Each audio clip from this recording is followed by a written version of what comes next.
Hola a todos y todas, vamos a trabajar el tema 20 en este curso 0.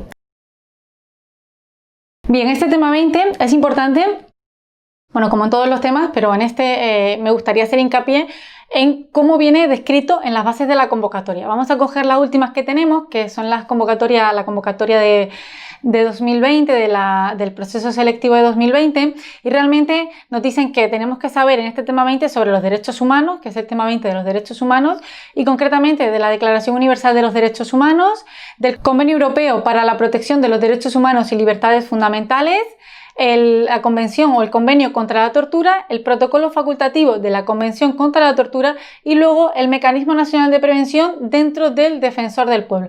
Realmente nos preguntan sobre principalmente estos 5 elementos. Sí que es verdad que bueno, nosotros en el tema también hemos incluido el Convenio Europeo para la Prevención de la Tortura y otros tratos y penas crueles, inhumanos o degradantes, puesto que en el año 2005 cayó una pregunta de este convenio. No está propiamente en las bases, pero bueno, sabemos y conocemos cómo pregunta la División de Formación y Perfeccionamiento, y en esta oposición pues siempre hay un porcentaje de preguntas que como que están fuera de temario, ¿no? Son un poco más difíciles de abarcar y muchas veces pues se las sacan de la manga. Eso es para el que opta a nota, ¿no? Realmente vamos a ir viendo este tema y conocer la estructura de este tema. Para ello, ¿qué es lo que necesito que entiendas sí o sí para que entrar al tema 20 y entrar a los temas de ciencias sociales sea algo diferente a lo que a lo mejor hasta ahora te viene suponiendo? Mira, necesito principalmente que para la estructura de este tema entiendas, por un lado, que hay 2 organizaciones internacionales que son cada una de ellas las que elaboran todos estos documentos, ¿no?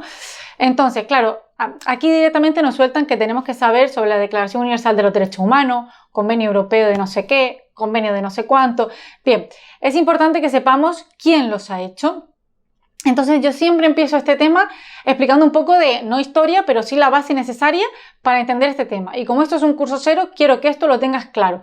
Ya sea porque vas al examen de 2020 y a modo de repaso te va a venir bien seguir estructurándolo, o porque vas para 2021 y es necesario que esto lo tengas lo suficientemente asentado.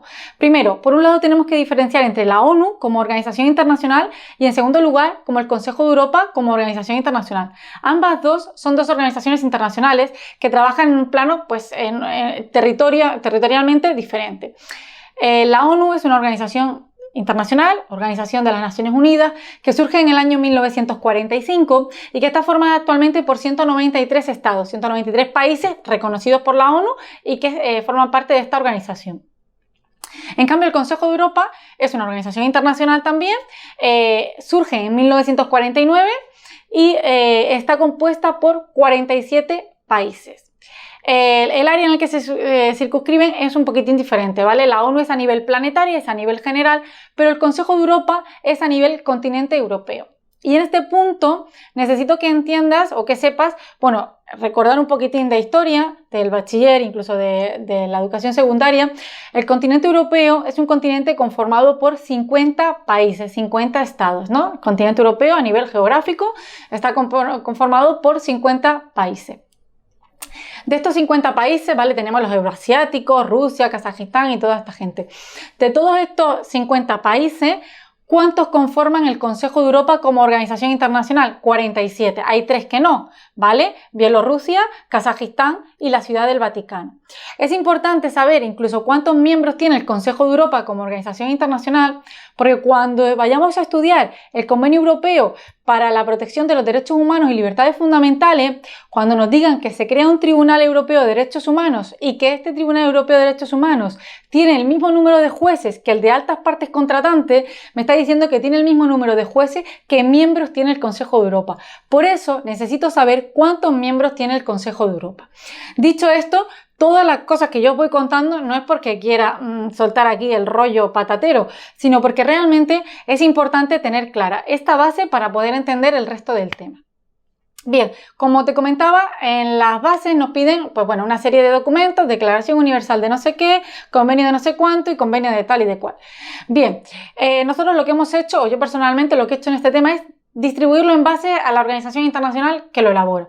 Así que por un lado empezamos viendo qué son los derechos humanos, sus características y sus generaciones, ¿vale? Que realmente sobre esto pues no han preguntado, y luego nos pasamos a ver ¿Qué ha hecho la ONU en materia de derechos humanos o de prevención de la tortura? Porque este tema, aparte de las dos organizaciones internacionales principales que elaboran los documentos que nos exigen para esta convocatoria, tenemos que diferenciar entre protección de derechos humanos, prevención de la tortura. Entonces, primer nivel, ONU. ¿Qué ha hecho la ONU para proteger los derechos humanos? Declaración Universal de los Derechos Humanos. ¿Qué ha hecho la ONU para la prevención de la tortura? Convenio contra la tortura. Y luego el protocolo facultativo de ese convenio o convención contra la tortura. ¿Vale? Entonces, principalmente este sería el esquema del apartado de la ONU. Por parte del Consejo de Europa tenemos un convenio europeo para la protección de los derechos humanos y libertades fundamentales en cuanto a protección de derechos humanos, y en cuanto a prevención contra la tortura tenemos el convenio europeo contra la prevención contra la tortura, ¿no?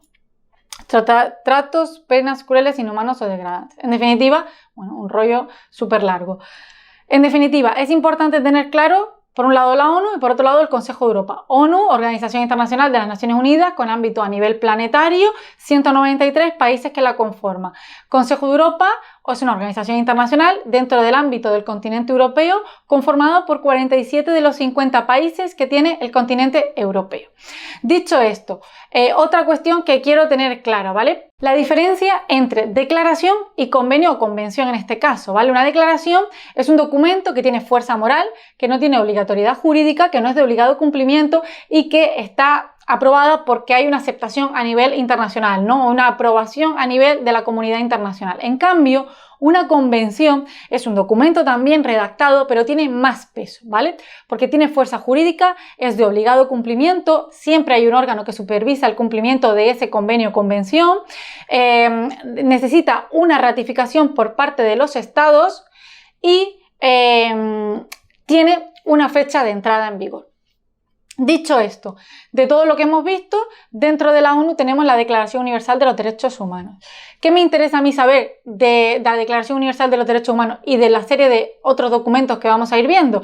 Independientemente de quién los crea, pues saber fecha de creación, resolución, año, ¿vale? El órgano que los crea, etc. Estos datos son fundamentales. De hecho, ya han preguntado pues el año, el lugar, la resolución de la Declaración Universal de los Derechos Humanos. Pregunta tipo. Otra cosa también que yo, bueno, te recomiendo o te pido que hagas, si tienes alguno de nuestros temarios, ya lo llevas incluido, porque nosotros en el temario extendido hemos incluido una tabla donde de una forma muy breve, a modo muy descriptivo, hemos hecho la estructura de todos los artículos, tanto de la Declaración Universal de los Derechos Humanos, del Convenio contra la Tortura y del Protocolo Facultativo del Convenio contra la Tortura, en cuanto a la ONU, ¿no? Entonces, como puedes ir viendo, nosotros hemos puesto el artículo y una breve descripción de qué va. ¿Por qué? Porque sí que preguntan sobre los artículos, sobre el articulado de estos documentos, ¿no? Sobre todo de la ONU, en el año 2017 y 2019 preguntaron concretamente por ese artículo 3, ¿no? En definitiva, bueno, es importante que el articulado en la medida de lo posible lo controle, sino principalmente todo lo que son fechas, quién lo aprueba, cuándo lo aprueba, dónde se aprueba, el nombre de la resolución con la que se aprueba es fundamental. Dicho esto, la Declaración Universal de los Derechos Humanos como característica tiene un preámbulo y luego tiene 30 artículos. Todos son derecho, derecho, derecho, derecho, derecho, menos uno que habla de deberes, que es el artículo 29. Tenlo en cuenta por si les diera por preguntar por ahí. Otro truco que suelo dar, o consejo que les suelo dar yo a mis alumnos, es que, bueno, al final esto es como, y claro, yo lo retomé de cuando me examinaba yo de la selectividad, y me decían los profesores, bueno, el examen de lengua te decían, mira mucho los medios de comunicación, estate atenta a la actualidad, porque de ahí suelen caer los textos para el examen de lenguaje y literatura, etc. Entonces, claro, al final, pues yo intento también aplicar el mismo sentido común. ¿Qué hoy en día está pues, más en la palestra? La crisis de refugiados, ¿no? La crisis de inmigrantes, tanto en el Mediterráneo, sobre todo en la isla de Lesbos, ¿no? Todo lo que es Grecia, Lampedusa, en Canarias, ¿no? Por ejemplo, bueno, pues el artículo 13 de la Declaración Universal de los Derechos Humanos, con ese el derecho a la libertad de circulación, de elegir residencia, de entrada y de salida de tu territorio, todo eso, dónde se está garantizando y en qué punto se está vulnerando y dónde o cómo podemos regularlo, ¿no? Pues son todas estas cuestiones sociales que son interesantes aplicarlas a los temas que estamos viendo porque nos van a hacer que sean temas mucho más llevaderos y mucho más fáciles de aplicar o con una aplicación mucho más a la mano de todos y al día a día, ¿no? Incluso siempre recomiendo, cuando terminamos un tema de sociales, coger a la familia ese mediodía, esa noche, mientras estemos comiendo, cenando, y sacar el tema a debate y hablar de ello. Porque hablar de ello te va a hacer que, bueno, que vayas interiorizando el concepto, que vayas dominando la materia, y esto va a ser mucho más fácil que el día de mañana te caiga una pregunta y puedas saber resolverla. Por lo menos discernir o descartar opciones de respuesta hasta llegar a la correcta. Esto en cuanto a la ONU y en cuanto a la Declaración Universal de los Derechos Humanos. En cuanto al Convenio contra la Tortura, ¿vale? La ONU, pues bueno, se crea en 1945, en el 48 surge la Declaración Universal de los Derechos Humanos y en 1984 crean el Convenio contra la Tortura, ¿vale? Este Convenio contra la Tortura es una convención, convenio-convención, como sinónimos es lo mismo. Y como hemos dicho anteriormente, explicando la diferencia entre declaración y convención, sí que tiene fuerza jurídica, sí que es de obligado cumplimiento y sí que se crea un órgano. Casi siempre, os fijaréis, bueno, en todo lo que son declaraciones, en todo lo que son convenciones, tenemos pues unas partes diferenciadas, ¿no?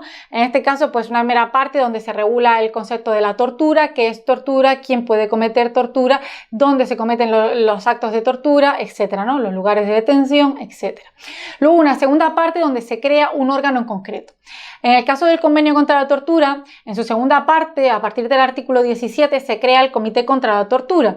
Realmente lo que hace este convenio en 1984 es decir, necesitamos acabar con los actos de tortura a nivel mundial, ¿no? Entonces, bueno, pues la ONU elabora este convenio contra la tortura que se suscriben y ratifican determinados estados, ¿no? Los que quieren participar, y bueno, se crea el Comité contra la Tortura que tiene potestad para, en el caso de que le llegue información de que se está cometiendo tortura en un estado, ir y pedirle explicaciones a dicho estado, ir y reprochar a dicho estado su actuación, que ponga los medios necesarios para evitar que estos actos de tortura se sigan cometiendo en su territorio. Hasta ahí bien, ahí se queda el convenio contra la tortura. ¿Qué pasa? Que en el año 2002 se crea un protocolo facultativo del convenio contra la tortura. Y claro, te preguntarás, ¿qué es un protocolo facultativo? Mirad, protocolo facultativo es aquel documento que complementa un convenio anterior, ¿vale? Que complementa un tratado anterior. En este caso, el protocolo facultativo es documento que complementa el convenio contra la tortura. Pues ya lo tenemos, ¿vale? En el año 1984 se crea el convenio contra la tortura y en el año 2002 elaboran un protocolo facultativo, un documento que va a complementar ese convenio convención contra la tortura. ¿En qué sentido lo complementa? Pues mirad, como os he dicho, el convenio de la convención contra la tortura se centra en cuando ya hay tortura.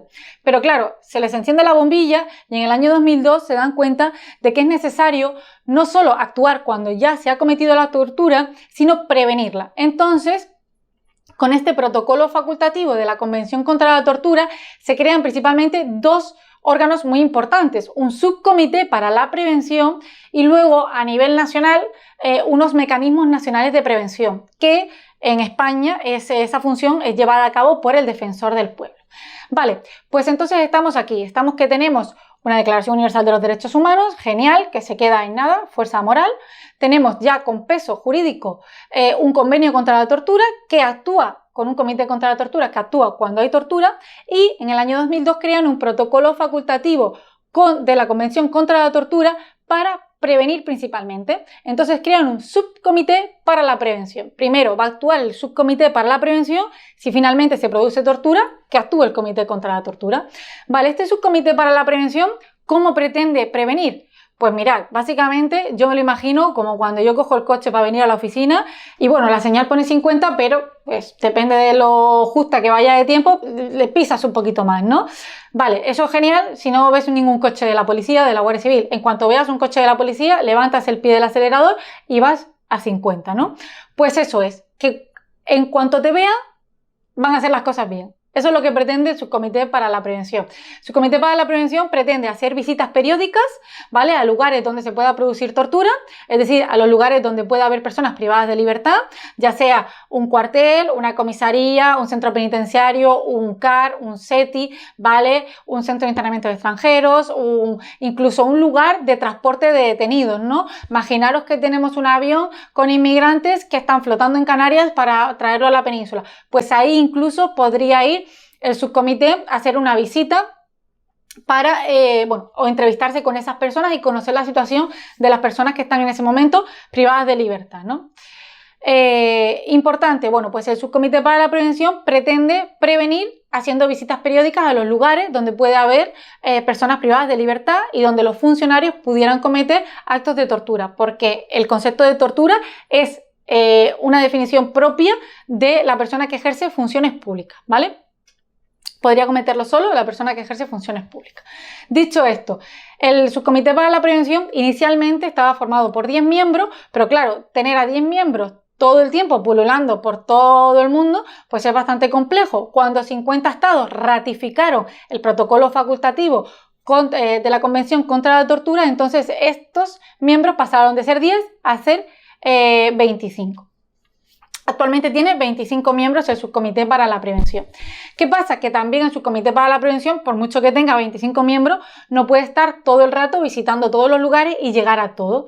Entonces, con este protocolo facultativo se pretende además que cada estado a nivel nacional cree la figura del Mecanismo Nacional de Prevención. Su propio nombre lo indica, ¿vale? Una figura a nivel nacional para prevenir.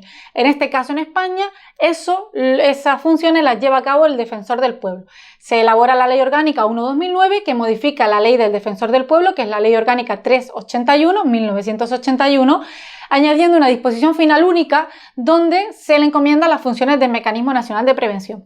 Esto en cuanto a todo lo que hace la ONU, por un lado, para defender los derechos humanos o para prevenir la tortura. En cuanto al Consejo de Europa, tenemos, por un lado, inicialmente lo que nos pide las bases es el Convenio Europeo para la Protección de los Derechos Humanos y Libertades Fundamentales. Vale, pues en este caso el Convenio Europeo tiene una estructura como convenio, una primera parte donde regula derechos fundamentales, derechos humanos y libertades fundamentales, y una segunda parte donde se crea el Tribunal Europeo de Derechos Humanos, el famosísimo Tribunal de Estrasburgo. Este que cuando vemos la tele, vemos a Ana Rosa Quintana, vemos Espejo Público, vemos una familia que ya no sabe dónde más recurrir y entonces suelta la maravillosa frase de llegaré a Estrasburgo si hace falta. Pues ese es Estrasburgo, ¿vale? El Tribunal Europeo de Derechos Humanos. Entonces, tiene una primera parte donde se regulan los derechos, una segunda parte donde se regula la creación del Tribunal Europeo de Derechos Humanos y una tercera parte de disposiciones diversas, entrada en vigor, ratificaciones, firma, etc. Principalmente.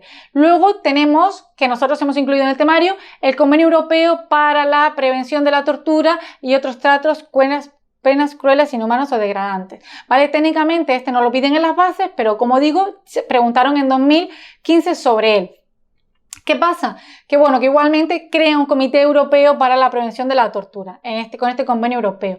¿Cómo diferenciamos los convenios que hace el Consejo de Europa del que hace la ONU? Bien, los que hace el Consejo de Europa tienen la coletilla la palabra europeo. Convenio europeo para la protección de los derechos humanos y libertades fundamentales o convenio europeo para la prevención de la tortura. Y ya nos vamos automáticamente al ámbito de Consejo de Europa, 47 estados parte, etcétera, etcétera, etcétera.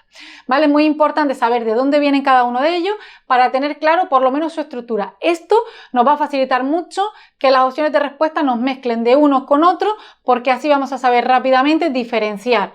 ¿Vale? Importante que os digo, diferencia entre convenio y declaración, que la tengáis clara, las organizaciones internacionales que elaboran estos documentos, que los tengáis claro a modo estructura y luego sobre todo el recurso que nosotros, os digo, tenemos incluido en el temario, pero que tú también te puedes hacer a modo repaso o esquema en casa, coger el artículo e ir brevemente haciendo una descripción, ¿vale? Si os fijáis, nosotros en negrita vamos destacando aquellos artículos que han sido preguntados en convocatorias anteriores, ¿vale? Importante sobre todo dentro de cada uno de los órganos, ya sea Comité contra la Tortura, Subcomité para la Prevención, Comité Europeo para la Prevención de la Tortura, Tribunal Europeo de Derechos Humanos, tener claro cuándo se crea, en qué artículo sobre todo, el número de miembros que lo componen, el mandato de estos miembros, si tiene mesa, cuánto dura, si se reúne en sesión privada o pública, pequeños datos que son muy susceptibles a ser preguntados en este tema 20.